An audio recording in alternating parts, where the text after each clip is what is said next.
Good morning, and great morning to you guys. Welcome to another fabulous episode of Exit Strategies Radio Show. Hey, I am your host, Corwyn J, Melette, broker and owner of Exit Realty, Low Country Group, in beautiful North Charleston, South Carolina. If this is your first time listening this show, hey, you are in for a treat because our mission here is very simple. It is to empower our community through financial literacy and real estate education.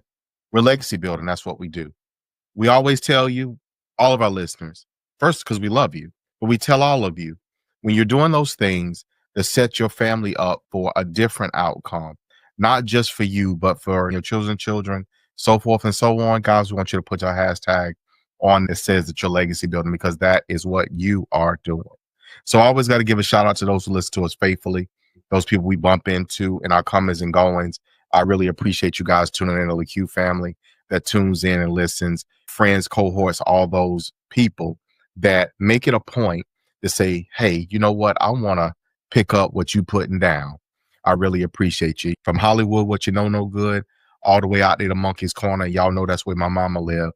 I appreciate y'all. But my folks in Mullins and Marion, hometown, the M&M, look here, we ain't just getting it out the mud. We taking the mud and we turning it into buildings. And I need y'all on this path and on this journey with us. So today, I am super duper excited. We bring the best, the brightest. Look here, we bring some amazing folks to this platform. And I'm super excited that they have with us today none other than Patrick Carroll. Now, Patrick got a heck of a story. I'm going to let him, I'm in this season of letting people tell their story. I'm going to let people define and give their own narrative, because sometimes we don't tell other people's story. But I want to give you that sneak peek, that little insight into who he is. He is not only the visionary, because look here, you got to be able to cast a vision, but he is also the founder of the company. And I love this, Carroll. So he's going to share with us not only what we can endeavor for, but what we also can do today, which is get ourselves in line and in order so that we can share in wealth creation and change our family's dynamic for generations to come. Patrick, thank you so much for being on the show with us today. Absolutely. Thanks for having me. So first and foremost, give our listeners high-level overview, who you are, who Carroll is, your company, and what it is that you guys do. Yeah. One, I've been extremely blessed, extremely fortunate. I started with no money. I grew up in Tampa, Florida, moved to Atlanta when I was 19 years old, bought 100% finance condo and started flipping homes and things like that. Got into the multifamily business and developed a property, sold it early 2008, and then watched the market crash. And so in 2009, I bought 3 property management companies because I was going up to New York trying to raise a bunch of money and take advantage of the downturn. And everybody looked at me and said, look, you don't have a college degree. You're 27 years old. Get the hell out of here.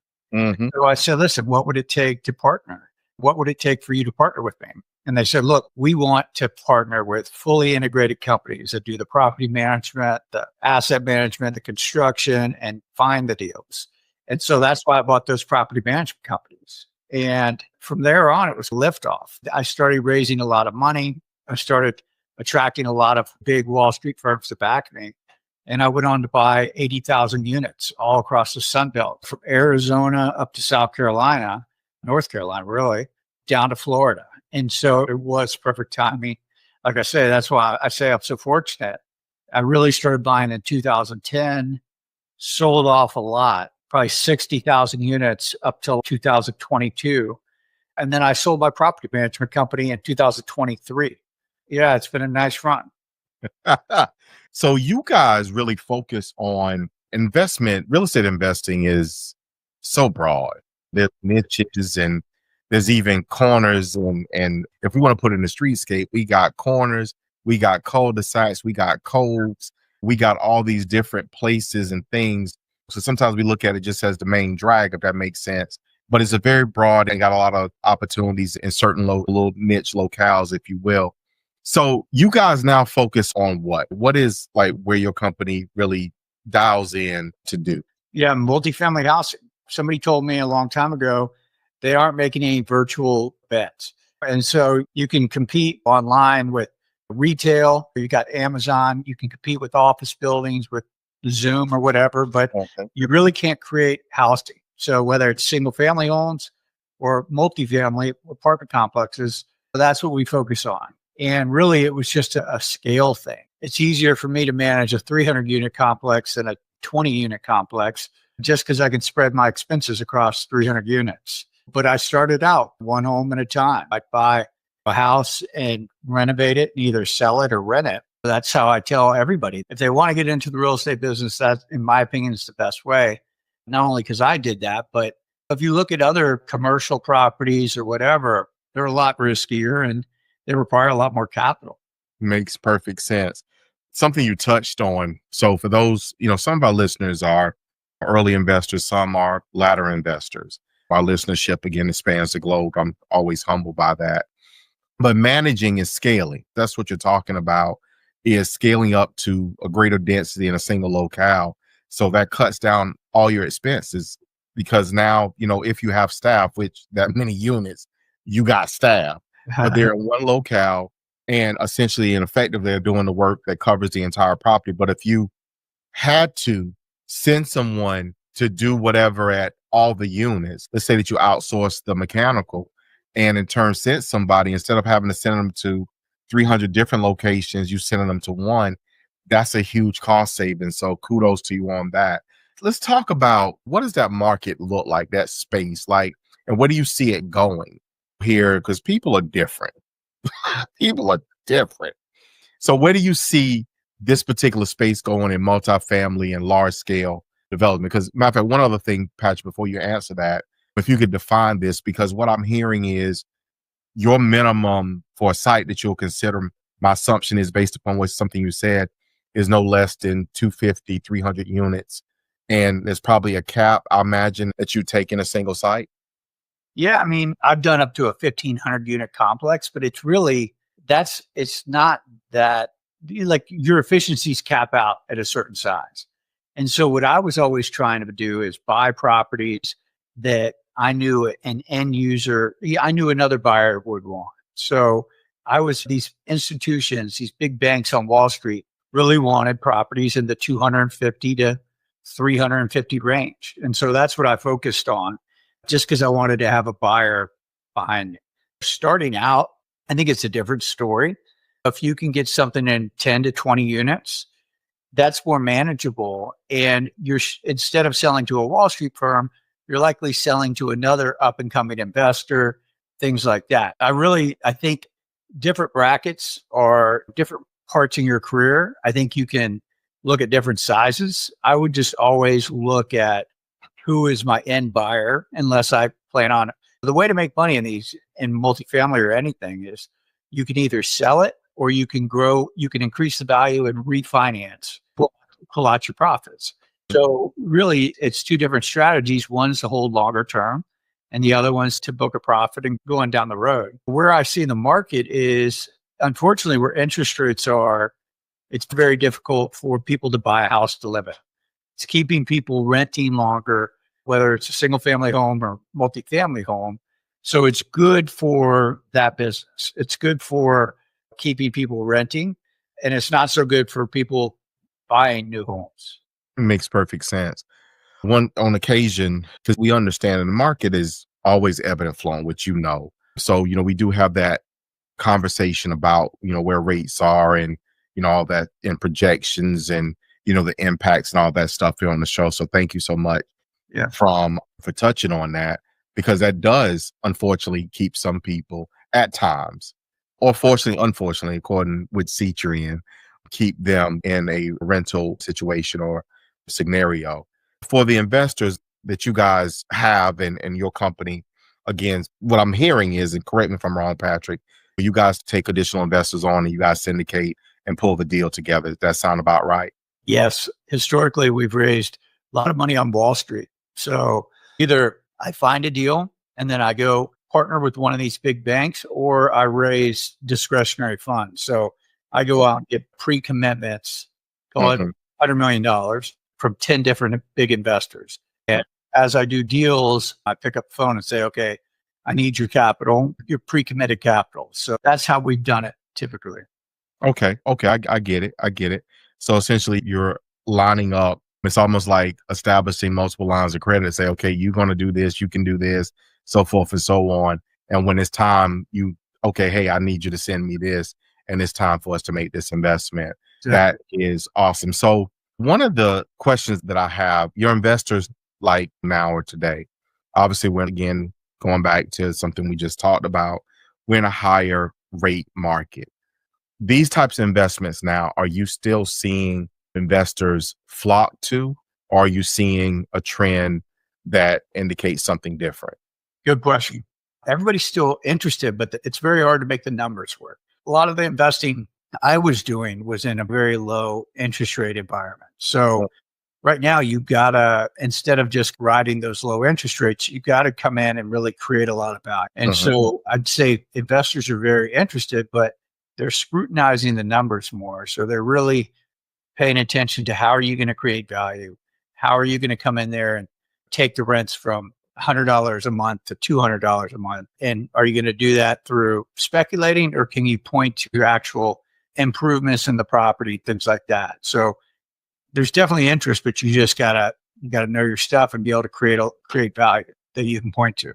So you guys as a firm have managed, or at one time have managed, up to how many units? Roughly 90,000? 80,000.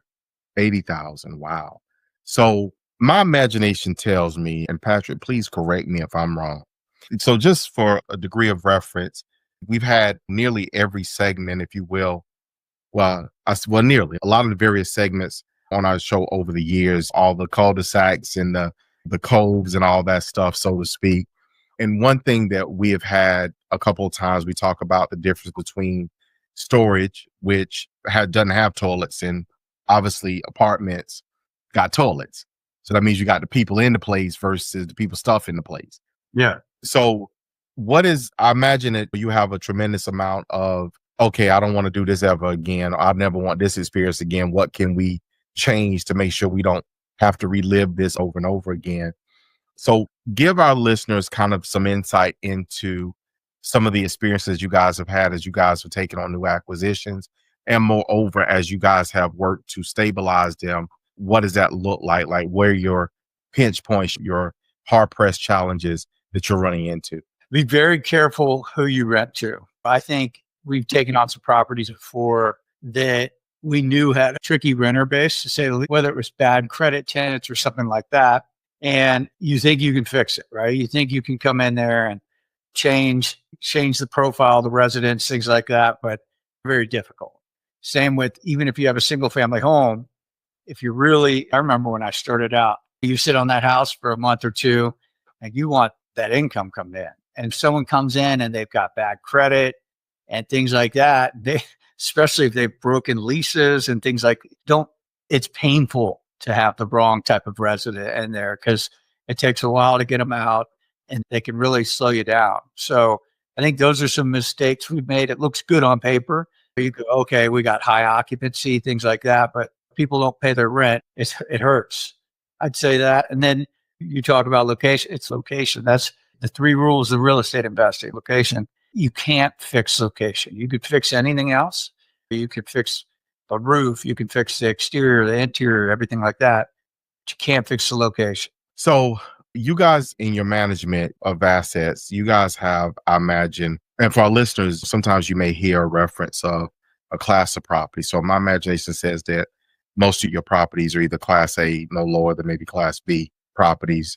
What is a differentiator, if you will, or the differentiators between those A's and maybe a C class or maybe less property? What are the things that you just literally say, okay, yeah, that is going to be no? Good question. It's age. So most of our properties, I think, average early 2000s. And you're right, we do own A and B properties. I think a lot of people starting out buy C properties because they think it looks cheap. If it's cheap, it's usually cheap for a reason. But yeah, they're definitely older properties, and there's a lot of functional obsolescence. If all the newer properties have 9-foot ceilings, higher ceilings, These have 7 or 8 foot ceilings. So you come in, that's another thing you can't fix, the ceiling height. So it just makes it feel more cramped, things like that. So functional obsolescence, like low ceilings, just weird, flat ceilings, things like that. And they're usually in the wrong part of town. They're usually not, we look for good school districts. We look for good access to retail, things like that. So C properties are likely in a part of town that used to be a good part of town, but the things have gone the other way and now they're not the best part of town. I think age, property quality, product quality, and just location. I had an experience working on a project with an investor who purchased us. Matter of fact, I wouldn't even call this property a C-class property. It was probably a little bit less than that. So I know exactly what you're talking about. The pain of, I know the pain points, man. Look here, I'm sorry, I'm about to have a flashback. Might even start having heart palpitations over here because that's not what you want. So for our listeners, we look at sometimes those opportunities, Patrick, I'm pretty sure you would echo this and feel free to echo this. Sometimes we look at it as low hanging fruit, but really it's rotten fruit. It's on the ground already going. Yeah, that sounds about right. Sounds about right. Tell our listeners, like your average, like you say, you partner with a lot of banks you made mention of. So are there any, either my assumption also is maybe some hedge funds or otherwise mutual funds that are pooling money and investing, but by chance, are you working with any private investors? And if so, what does that look like? And who is your ideal investor? Man, that's probably a better question.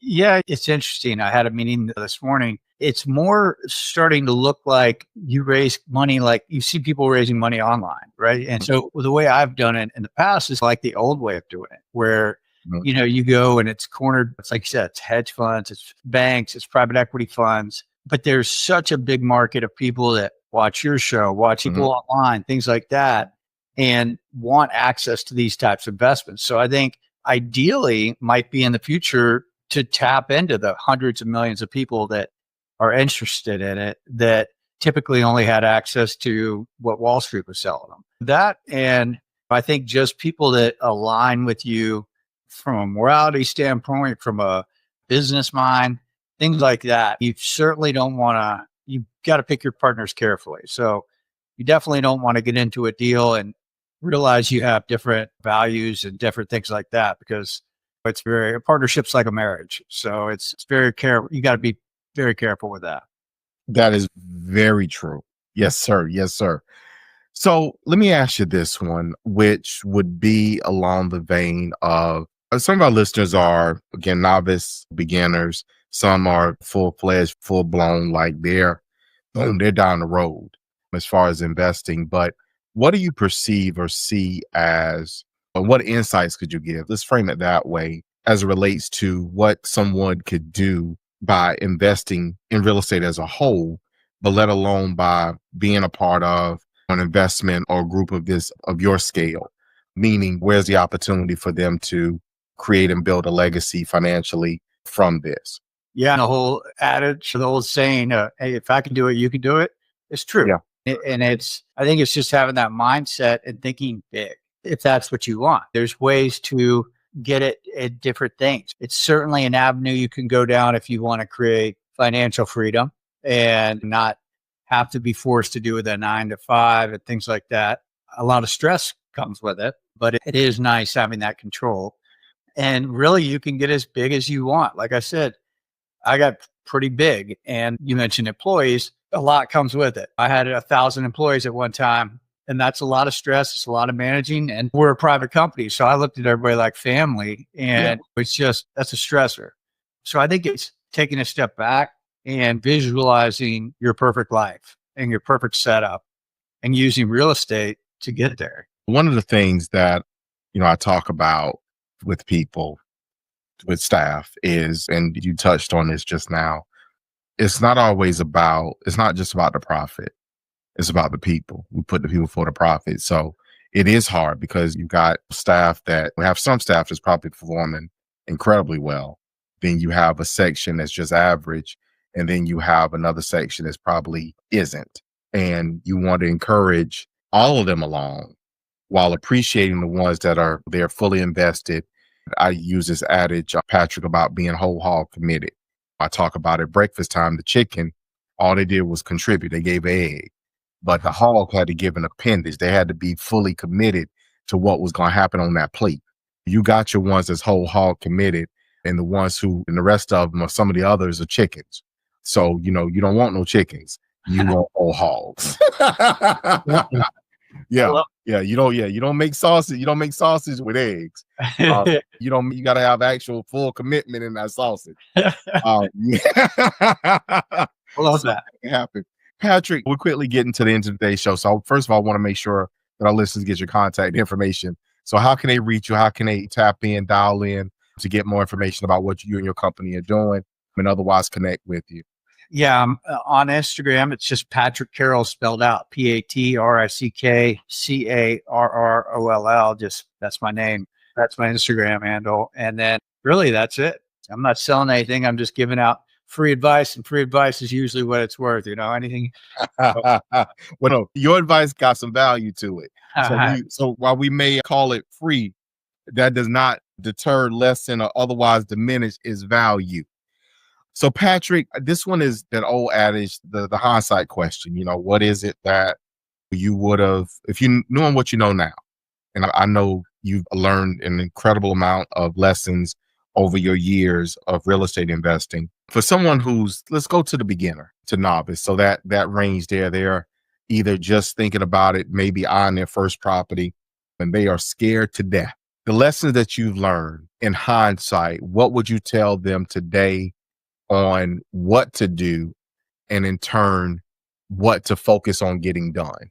Learn finance. Even if you don't, I didn't go to college, but somebody told me the most successful real estate person is going to be the person that understands how to finance deals and raise the money and find the money. And I was lucky when I started, you could get 100% mortgages, but now it's a different game. So you got to figure that out. And so having access to capital, whether it's through mortgages or rich uncles or the guy down the street, I think you got to try to figure that out. And then also just when you get scared, when you get nervous, when you're worried, everybody's like that. Don't think it's just, I think I worried so much, and period. And, that worry is that fuel you need. If you weren't worried, you're not doing it. You don't have that fire in your belly. So that worry is what gets you up in the morning and gets you going. Full hog. So, my man. So what I heard you say is, if you look here, if your stomach hurt, then you might be doing the right thing. That's right. If you're sleeping like a baby, you're not pushing hard enough. I love it. I love it. So Patrick, my man, thank you so much for being on with us today. Thank you for being a part of the Exit Strategies Radio Show family. I really appreciate you taking time out of your busy schedule to be on with us today. Yes, sir. Have a good day. All right. So for our listeners, guys, look, this is it. This is the end of today's show. I want you to take this information and I want you to apply it. I want you to tell somebody about it. And I want you to have them tune in and be a part of what we're doing on next week. Guys, how I feel and what I say. Always put the two of those things together. And I give it to you this way, which is to tell you that I love you. I love you. And we're going to see you guys out there in those streets.